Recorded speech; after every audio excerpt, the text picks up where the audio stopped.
नमस्कार दोस्तों, स्वागत है हमारे YouTube चैनल में। दोस्तों, UP NHM annum 17,000 plus post waiting list, high court का निर्णय, कोर्ट का अंतिम फैसला क्या अभ्यर्थियों के पक्ष में या केस डबल बेंच लखनऊ में, कोर्ट केस बंद या सुनवाई अभी और।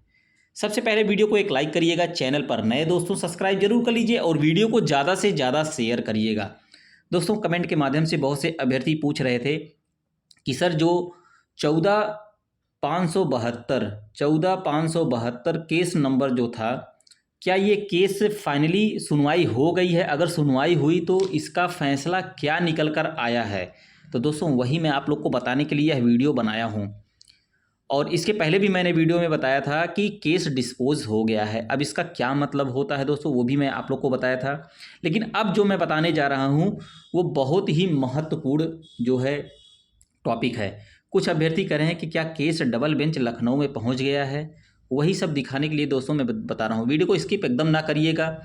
क्या हाई कोर्ट से अभ्यर्थियों को राहत मिलेगी या डबल बेंच जाना पड़ेगा, यही सब देखिए दोस्तों देख सकते हैं यह जो है, आप लोग केस स्टेटस भी देख सकते हैं। 19 सितंबर और 21 अक्टूबर को यह केस लगा था और केस डिस्पोज हो गया। Dispose of decided on merit पर था दोस्तों। यहाँ पर देख सकते हैं ये केस सुना गया था और बाकी सब कुछ यहाँ पर देख सकते हैं AI डिटेल और सब कुछ है यहाँ पर दिया गया है।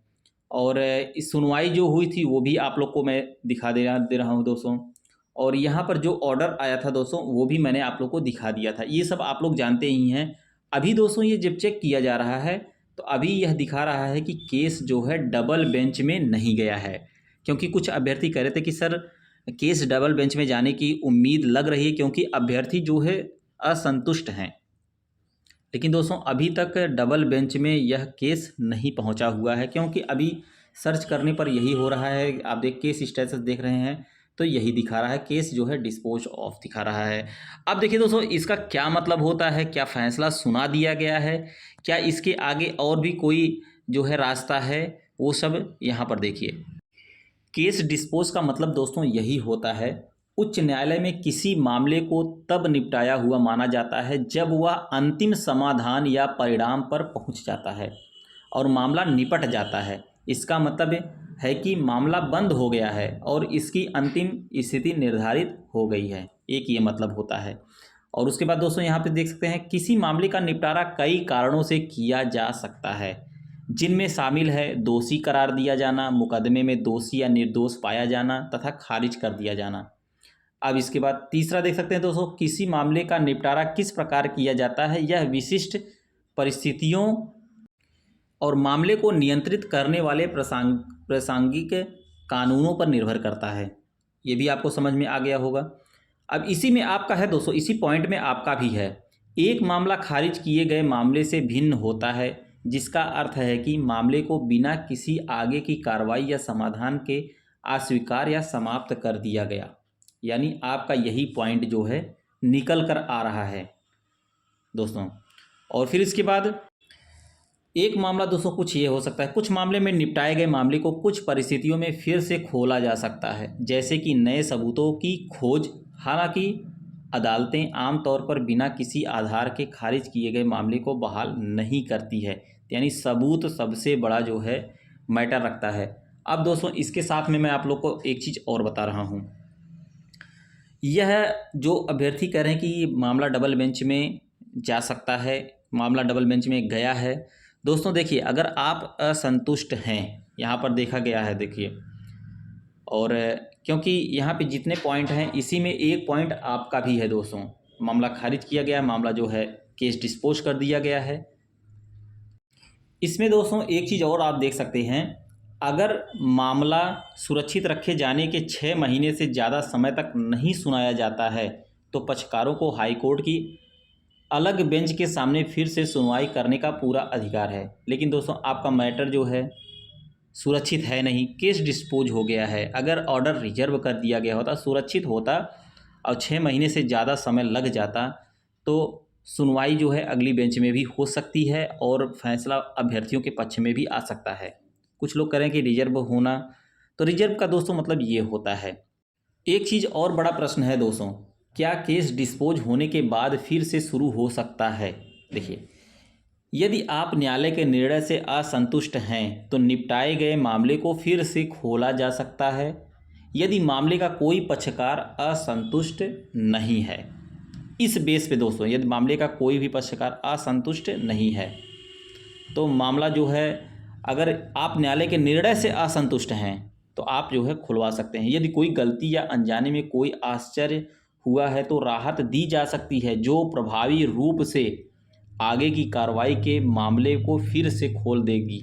तो दोस्तों, इसका मतलब यही है कि अगर आप संतुष्ट नहीं हैं तो आप अपना मैटर आगे भी ले जा सकते हैं। आपको अधिकार है कि हम हाई कोर्ट के फैसले से असंतुष्ट हैं, क्योंकि अभ्यर्थी हर रास्ता अपना चुके हैं। जब एनएचएम की तरफ से कह दिया गया है कि अब जो है वेटिंग लिस्ट नहीं क्लियर होगी, लेकिन वेटिंग लिस्ट नहीं क्लियर होगी तो वेटिंग लिस्ट निकाला क्यों गया? सबसे बड़ा प्रश्न ये है दोस्तों। ये सब सबूत लेकर अभ्यर्थी डबल बेंच की तैयारी भी कर सकते हैं, और डबल बेंच अगर जाते हैं तो हो सकता है दोस्तों, देखिए कुछ कहा नहीं जा सकता, क्योंकि अभ्यर्थियों को राहत तो सिंगल बेंच से ही मिल गई थी, लेकिन केस डिस्पोज हो गया। 2 ही सुनवाई हुई, पहली सुनवाई हो नहीं पाई, दूसरे में जो है दोस्तों राहत दी गई, और सुनवाई हुई वो भी ज़्यादा से ज़्यादा मुश्किल से मान सकता हूँ कि 1 से 2 मिनट ही सुनवाई हो पाई थी, और उसके बाद केस को डिस्पोज कर दिया गया। हो सकता है कोर्ट को जो है सब कुछ प्रारूप जो है प्रूफ वगैरह मिल गया हो एनएचएम की तरफ से, इस कारण से केस को डिस्पोज कर दिया गया। अभ्यर्थियों की तरफ से ठोस सबूत नहीं मिल पाया होगा, ऐसा भी दोस्तों हो सकता है। लेकिन कोर्ट केस बंद नहीं हुआ है, अगर आप चाहें तो सुनवाई के लिए आगे भी प्रेषित कर सकते हैं। लेकिन दोस्तों, ये संविदा की भर्ती है, और इसमें जानते ही हैं आप, परमानेंट भर्ती है नहीं कि आप जो है कोर्ट केस लड़ें और आपको सफलता मिले तो परमानेंट भर्ती है, तो आपको लाइफ टाइम के लिए इसका जो है बेनिफिट मिले। लेकिन संविदा की भर्ती है दोस्तों, संविदा के चक्कर में दोस्तों अभ्यर्थी कहते हैं जाने दीजिए। अभी यही परमानेंट भर्ती होती तो दोस्तों बहुत से अभ्यर्थी खड़े हो जाते हैं, लेकिन संविदा की भर्ती है दोस्तों, कब क्या कोई गलती हुई निकाल दिया जाए, और पता लगा आपके पैसा जो आप लोगों ने लगाया है कोर्ट में वो भी आप लोग को ना मिले। तो ऐसा सब कुछ है। कोर्ट का अंतिम फैसला हो गया है दोस्तों। आप लोग को मैं बता दे रहा हूँ कि वेटिंग लिस्ट नहीं होगी। ये एनएचएम की तरफ से जो महानिदेशक हैं, मैम जी हैं, उनकी तरफ से ये कहा गया है। अभ्यर्थी वहाँ पर गए हुए थे, उनके माध्यम से हमें ये सूचना मिली हुई है दोस्तों। मैं नहीं गया था वहाँ पे। अभ्यर्थियों ने बताया कि सर ऐसी ऐसी बातें हैं।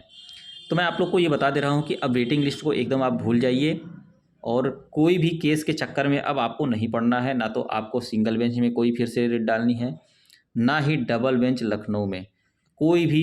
अब जो अभ्यर्थी कमेंट के माध्यम से पूछा कर रहे थे कि सर ये डबल बेंच लखनऊ में मैटर पहुंच गया है, ऐसा कुछ नहीं है। आप लोग दिमाग से निकाल दीजिए और अपनी तैयारी करिए। मैं तो यहाँ तक कहूँगा कि UPSSC एएनएम की जो भर्ती आई हुई है उसकी आप तैयारी करिए, क्योंकि उसकी लिस्ट भी जो है जल्द ही आपको देखने को मिलने वाली है। तो दोस्तों, ये अपडेट मैं आप लोग को इसलिए बता रहा हूँ कि जो अभ्यर्थी अभी भी वेटिंग लिस्ट के चक्कर में पड़े हुए थे, उनकी तैयारी नहीं हो पा रही थी।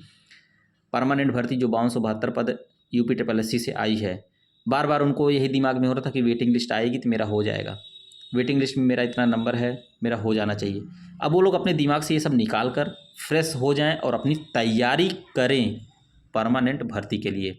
और उसके लिए एक ही प्लेटफार्म है, वो हमारा यूट्यूब चैनल, जहाँ पर तमाम ढेर सारे प्रैक्टिस सेट मॉडल पेपर पड़े हुए हैं। आप उसको पढ़िए, देखिए और हल करिए, और इससे ज़्यादा और कहीं आपको बेनिफिट नहीं मिलने वाला है। वीडियो को ज़्यादा से ज़्यादा शेयर करिएगा। चैनल पर नए दोस्तों सब्सक्राइब जरूर कर लीजिए और एक लाइक करिएगा। मिलते हैं नेक्स्ट वीडियो में। वीडियो को अंत तक देखने के लिए बहुत बहुत धन्यवाद।